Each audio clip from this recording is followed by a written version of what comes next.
امام اعظم ابو حنیفہ علیہ رحمہ فرماتے ہیں کوئی شخص کوئی کلمہ بولے اور اس میں 99 احتمال کفر کے ہوں اور ایک احتمال ایمان کا ہو، اور اس نے واضح نہ کیا ہو کہ میری مراد کیا ہے، تو صرف احتمال پایا جا رہا ہو، تو اس کے ایمان والے احتمال کو ترجیح دی جائے گی کہ ہو سکتا ہے اس کا مفہوم یہ ہو، اس کو ضرور کافر کر کے آپ نے مارنا ہے۔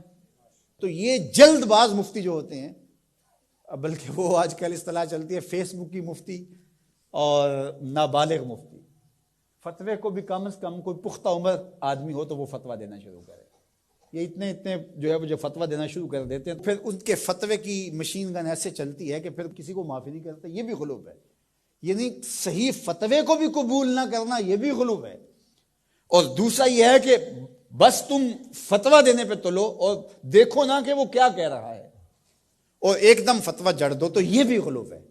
تو فتویٰ یہ شریعت اسلامیہ کا ضابطہ ہے، مفتی شریعت نے بٹھائے ہوئے ہیں۔ حضور کے زمانے میں اور حضور علیہ السلام کے بعد باقاعدہ صحابہ مسائل بیان کرتے تھے، فتویٰ دیا کرتے تھے، لیکن حضرت صدیق اکبر رضی اللہ تعالیٰ عنہ کا زمانہ آپ دیکھیے، آپ نے 7-8 لوگوں کے علاوہ کسی کو جو ہے وہ اجازت نہیں دی تھی کہ وہ فتویٰ دے۔ اور یہاں کوئی بندہ عرب سے آیا تو وہ جس سے بھی بات کرے نا تو وہ کوئی نہ کوئی مسئلہ بتا دیا جائے۔ ایک ان پڑھ سے بھی کوئی مسئلہ شریعت کا پوچھ لیں تو وہ بھی اس کے بارے میں کوئی نہ کوئی بتا دے گا۔ اور اسی طرح کوئی مرض ہو، وہ آج کل وہ کرونا وائرس چل رہا ہے نا، تو اس کے اتنے علاج آگے ہیں کہ ابھی تک جو دنیا کے ماہرین بیٹھے ہیں سر جوڑ کے، ان کو بھی نہیں پتا جو علاج یہاں موجود ہیں۔ کوئی کہتا ہے پیاز کھاؤ تو ختم ہو جائے گا، کوئی کہتا ہے فلان چیز کھاؤ تو ختم ہو جائے گا۔ تو وہ کوئی بندہ عرب سے آیا یہاں، تو واپس جب گیا تو کہا کہ آپ وہاں گئے تھے بر صغیر میں، تو وہاں کے لوگوں کے حوال سناؤ، تو اس نے کہا کلو طبیب کلو مفتی، سارے کے سارے ڈاکٹر ہیں اور سارے مفتی ہیں۔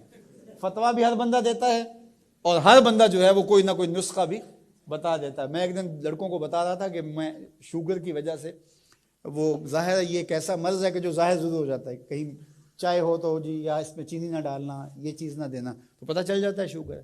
میں نے کہا میرے پاس شوگر کے اتنے نسخے آ گئے ہیں کہ اگر میں چاہوں تو جو ہے وہ اس پہ کئی جلدوں میں کتاب لکھی جا سکتی ہے۔ تو یہ نہیں ہے، یہ اسی کا حق ہے جو اللہ کے محبوب علیہ الصلوۃ والسلام نے صحابی سے فرمایا کہ جاؤ فلاں ڈاکٹر اس زمانے کا طبیب تھا، فرمایا اس کے پاس جاؤ، وہ تمہیں کھجوریں دے گا۔ یعنی علاج بھی خود بتایا، لیکن فرمایا اس کے پاس جاؤ۔ اللہ اکبر، یہ میرے حضور نے راہ عمل دیا۔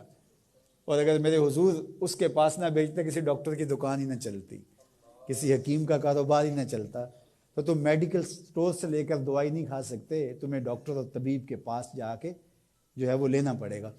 تو یہ فتویٰ بازی اور فتویٰ یہ دو الگ الگ چیزیں ہیں۔ یعنی ایک طبقہ وہ ہے کہ جو اس غلو میں آ جاتا ہے کہ کسی کی زبان سے کوئی بات نکلی نہیں ہے، اس کا مفہوم بھی واضح نہیں ہوتا تو اس پہ فتویٰ دے دیتے ہیں۔ اور دوسرا طبقہ یہ ہے کہ وہ صحیح فتوے کو بھی رد کر دیتے ہیں، یعنی وہ کہتے ہیں چھوڑو جی یہ فتویٰ بازی ہے، وہ فتویٰ بازی کہہ کے شریعت کا کوئی پھر مسئلہ نہیں بتا سکتا، پھر مفتی ہوتا ہے کس لیے ہے؟ تو مفتی کا تو کام فتویٰ دینا ہے، جہاں غلطی ہوگی تو وہ بولے گا کہ یہ غلطی ہوئی ہے، اس کی اصلاح کی جائے۔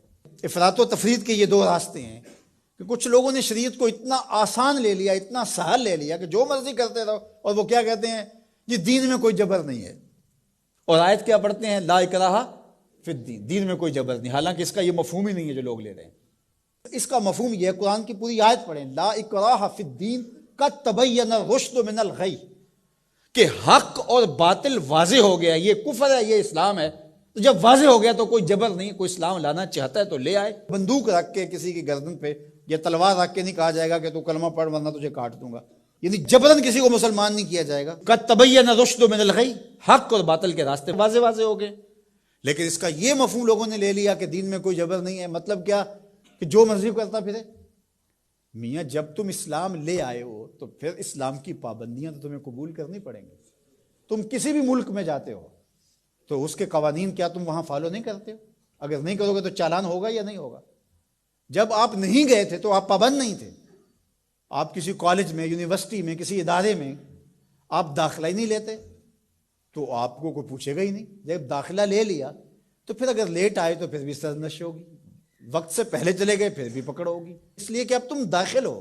جب تم اسلام میں نہیں تھے تو لا اکراہ فی الدین، لیکن جب تم نے کلمہ محمد عربی کا پڑھ لیا ہے تو پھر تمہیں نماز بھی پڑھنی ہوگی، تمہیں روزے بھی رکھنے ہوں گے، اور تمہیں شریعت کے احکام کو اپنے اوپر نافذ کرنا ہوگا۔